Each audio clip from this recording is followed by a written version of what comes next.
Hi everyone, this is Veronica. आज हम बात करने वाले हैं इंश्योरेंस की। आप सबने इंश्योरेंस देखा है, करवाया होगा। अपनी गाड़ियों का, स्कूटीज़ का, बाइक का, फ़ोन का भी आप इंश्योरेंस करवा सकते हैं। यहाँ पे इंश्योरेंस की बात हो रही है हिमालयन यॉक के लिए। लाइफ इंश्योरेंस भी होता है। तो यहाँ पे एक तरह का एनिमल इंश्योरेंस है, लाइफ स्टॉक इंश्योरेंस है, और स्पेशली यहाँ पे हिमालयन यॉक की हम बात कर रहे हैं। हिमालयन यॉक क्या होता है, ये एनिमल किस स्पीशीज़ में आता है, ये सब हम डिटेल में जानेंगे। और ये इंश्योरेंस की बात क्यों हो रही है, ये भी जानेंगे। आपकी कोई भी क्वेरी हो, आप मुझसे कनेक्ट कर सकते हैं सोशल मीडिया पे, because I feel together we can make a huge difference. चाहे फेसबुक पे, इंस्टाग्राम पे, टेलीग्राम पे। पीडीएफ जो है वो आपको सिर्फ और सिर्फ मेरे टेलीग्राम चैनल पे ही मिलेगा। अब देखिए, पहली बार NICL ने डिसाइड किया है कि जो हाईली वैल्यूबल हिमालयन कैटल है, हम उसको इंश्योर करेंगे। NICL का क्या फुल फॉर्म होता है, इंश्योरेंस से रिलेटेड है, बताइए ज़रा। लास्ट में तो मैं आपको बताऊंगी। और इन्होंने ये डिसाइड किया कि इसको इंश्योरेंस ये लोग देंगे। इस टॉपिक के डायमेंशंस रहेंगे, हिमालयन यॉक के बारे में हम जानेंगे, इंश्योरेंस किस तरह से हो रहा है, पॉलिसी के की डिटेल्स क्या हैं, और इंडिया में यॉक की पॉपुलेशन के बारे में बात करेंगे।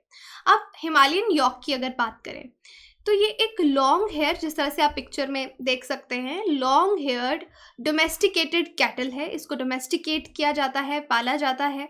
और ये पूरे हिमालयन रीजन जो है इंडियन सब कॉन्टिनेंट में, यहाँ पे आपको यॉक मिलेगा। तिब्बतन प्लाट्यू में, म्यांमार में, और मंगोलिया और साइबेरिया में भी यॉक पाए जाते हैं। तो ये हो गया आपका हिमालयन यॉक। जिस तरीके से आपको पिक्चर में दिख रहा है, बिल्कुल इस तरीके से ये दिखता है। यहाँ पे भी आप इसका पिक्चर देख सकते हैं।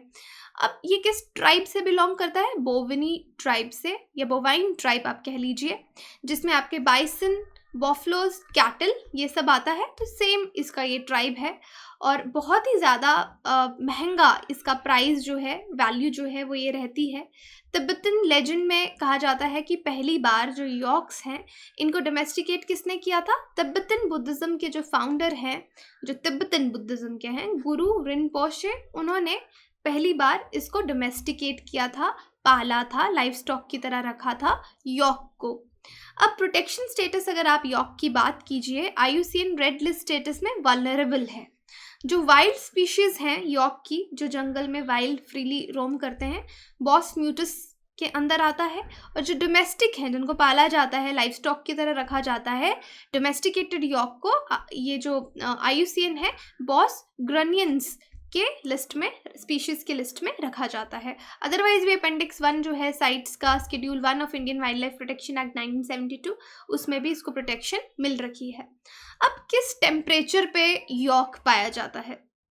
वैसे ये इनकी कस्टमाइजेशन, ये सिर्फ बहुत ही ठंडे इलाके में रहते हैं। वेरी कोल्ड टेम्परेचर्स, -40 डिग्रीज तक भी ये टॉलरेट कर लेते हैं।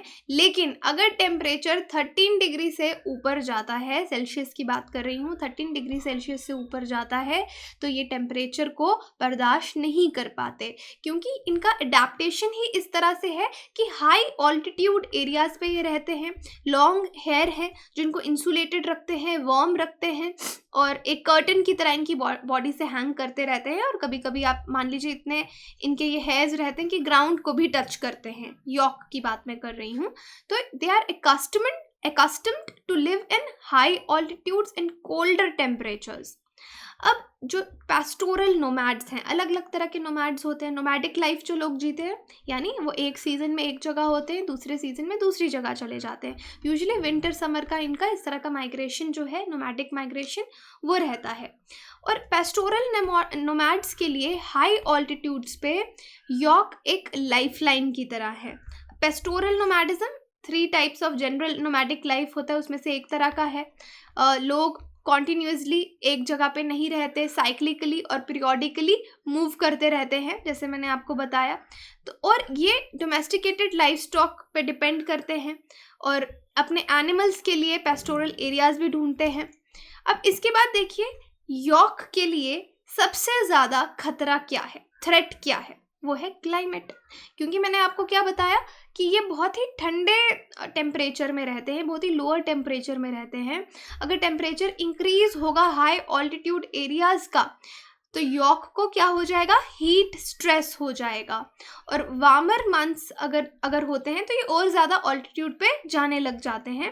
तो जो इनका फिजियोलॉजिकल रिस्पॉन्सेज है इस एनिमल के, उस पर फ़र्क पड़ने लग जाता है, इनकी फिजियोलॉजी पे फ़र्क पड़ने लग जाता है। ये गर्म टेम्परेचर को बर्दाश्त नहीं कर पाते। स्टडीज़ ने ये भी बताया कि एवरेज इन्वायरमेंटल टेम्परेचर जो रीजन का है 1.5% इंक्रीज़ भी हुआ है जहाँ पे यॉर्क्स रहते हैं लास्ट 25 सालों में, और इंक्रीमेंटल इंक्रीज और भी ज़्यादा इसका माना जा रहा है। तो क्लाइमेट चेंज, टेम्परेचर का बढ़ना, इंक्रीज होना यॉर्क के लिए सबसे ज़्यादा खतरे की बात है। अभी इंश्योरेंस की बात पे आते हैं। नेशनल रिसर्च सेंटर है यॉर्क पे, NRCY, वेस्ट कामेंग डिस्ट्रिक्ट जो अरुणाचल प्रदेश का है, वहाँ पे ये रिसर्च सेंटर है। और रिसेंटली मैंने आपसे फुल फॉर्म पूछा था NICL का। NICL is national insurance company limited, और ये इनके साथ कोलैबोरेट करके हिमालयन यॉर्क को इंश्योर कर रहे हैं, इंश्योरेंस दे रहे हैं।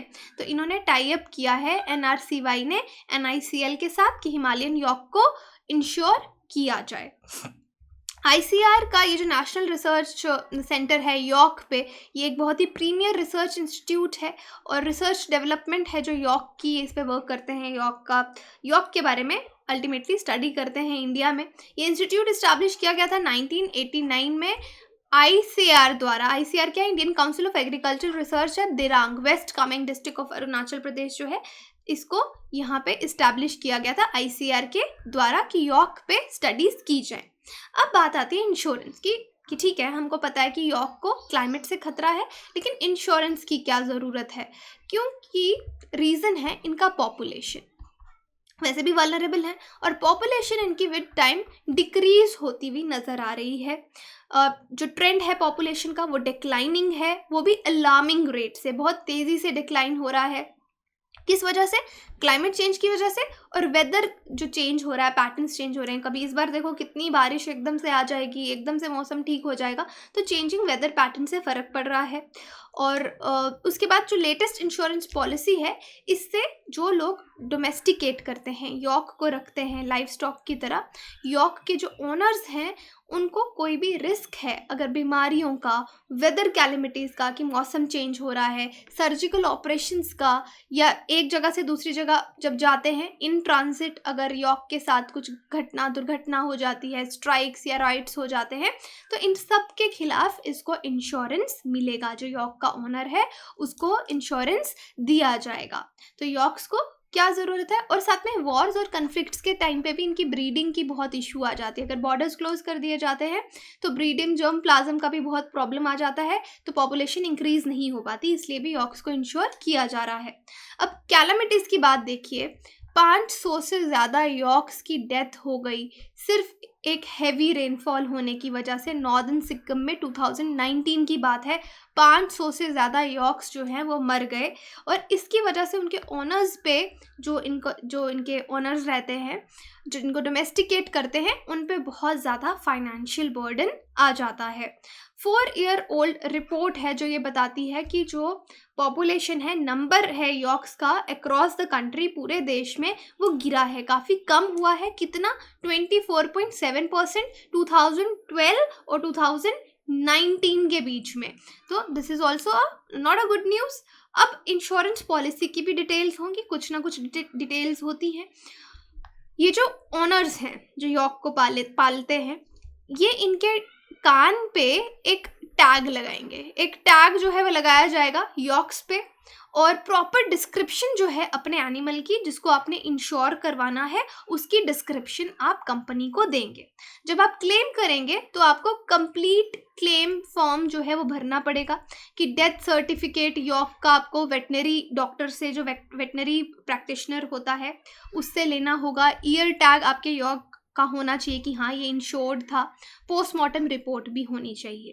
और इसमें जब आप इंश्योरेंस करवाएंगे 15 दिन का वेटिंग पीरियड है, कि ऐसा नहीं है कि आपने अभी, आपको पता चल गया कि यॉर्क को कोई डिजीज़ हो गई है और ये थोड़े दिन में मर जाएगा, तो अब आप इंश्योरेंस करवा रहे हो और 15 दिन में कोई यॉर्क किसी पुरानी बीमारी की वजह से मर जाए। तो ऐसा हर, आप देखेंगे हेल्थ इंश्योरेंस में भी होता है। तो 15 डे यहाँ पे वेटिंग पीरियड रखा गया है कि किसी बीमारी की वजह से तो नहीं मर रहा, अगर 15 डेज में कुछ होता है तो इंश्योरेंस का अमाउंट पेएबल नहीं है। जब आपने इंश्योरेंस लिया उसके 15 दिन तक आपको कुछ नहीं मिलेगा, लेकिन उसके बाद अगर कोई दुर्घटना होती है तो जो इंश्योरेंस का अमाउंट है वो आपको दिया जाएगा। तो इंश्योरेंस पॉलिसी के बेनिफिट्स क्या हैं? तो डेफिनेटली बहुत बेनिफिट है आपको। आपका पूरा लाइफ स्टॉक इंश्योर्ड हो गया हर तरह की थ्रेट के खिलाफ, चाहे वो वेदर कैलामिटी है, बीमारी है, इन ट्रांजिट मिसहैप्स हैं, या फिर surgical operation, strike, riots, permanent total disability, breeding और स्टडियाक्स, किसी की वजह से भी कोई प्रॉब्लम है तो आपको इन सब चीज़ों के खिलाफ इंश्योरेंस मिल रहा है। और इंश्योरेंस का जो प्राइस क्या दिया जाएगा, 80% of market price of the yak, क्योंकि यॉक महंगा मिलता है, इसका एक मार्केट प्राइस है, उसका 80% अमाउंट दिया जाएगा। और इस जो ये पूरा पॉलिसी है इसमें एक सब्सिडी भी है। इस बेनिफिट इस सब्सिडी का ये है कि अगर एक ओनर है उसके 10 यॉक्स हैं तो 10 के 10 सब्सिडी के अंदर वो इंश्योर नहीं करवा पाएगा, सिर्फ 5 ही करवा पाएगा। जहाँ पे सब्सिडी दे रही है, सब्सिडी मिल रही है, वहाँ पे आप सिर्फ मैक्सिमम कितने यॉक्स को इंश्योर करवा सकते हो? सिर्फ 5। लेकिन अगर कोई 5 से ज़्यादा यॉक्स का इंश्योरेंस लेना चाहता है तो उसको प्रीमियम का पूरा अमाउंट जो है वो देना पड़ेगा, फुल प्रीमियम देना पड़ेगा, और यहाँ पे सब्सिडी का बेनिफिट नहीं मिलेगा। अगर सब्सिडी का बेनिफिट लेना है तो ओनली फॉर 5 यॉक्स। अब देखिए यॉक क्या है? टेम्परेचर चेंज का एक इंडिकेटर है।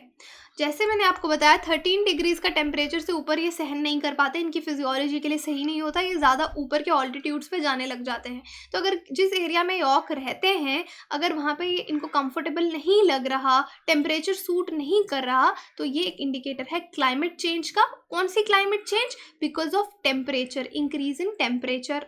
ओके तो ये जो नेशनल रिसर्च सेंटर है यॉक का, जैसे मैंने आपको बताया 1989 में इस्टेब्लिश किया गया था। तो यहाँ पे देखिए क्या लिखा है कि ये जो कंडीशंस हैं बिलो 7000 फीट बिलो सी लेवल टॉलरेट नहीं कर पाते, टेम्परेचर इंक्रीज होता है तो ये ऊपर ज़्यादा ऊंचाई पे जाने लग जाते हैं। तो इनमें कोई भी चेंज आती है तो उससे आपको पता चलता है इनके बिहेवियर में कि टेम्परेचर फ्लक्चुएशंस हो रही हैं जो कि नॉर्मल नहीं है। इंडिया में यॉक्स की बात करें तो टोटल यॉक पॉपुलेशन इंडिया की कितनी है? 58,000।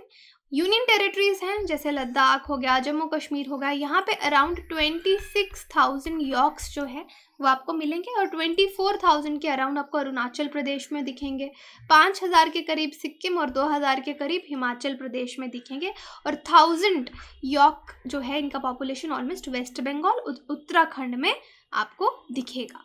तो ये आ गई यॉक पॉपुलेशन इन इंडिया की बात। आपके लिए सवाल है यहाँ, national research centre on yak कब इस्टेब्लिश हुआ था? 1988, 89, 87, 85। तो आप कमेंट सेक्शन में मुझे बताइए कि सही आंसर क्या है। बाकी टेलीग्राम पे इसका जो आंसर है वो अपडेट कर दिया जाएगा, टेलीग्राम पे राइट आंसर विद डिटेल। और बाकी आपको ज्वाइन का एक बटन दिख रहा होगा, अगर आप स्टडी IQ को सपोर्ट करना चाहते हैं, मेंबर बनना चाहते हैं तो आप ज्वाइन कीजिए। बाकी आप हमारी वेबसाइट विजिट कर सकते हैं, एप्लीकेशन डाउनलोड कर सकते हैं कोर्सेज की जानकारी के लिए। Thank you so much.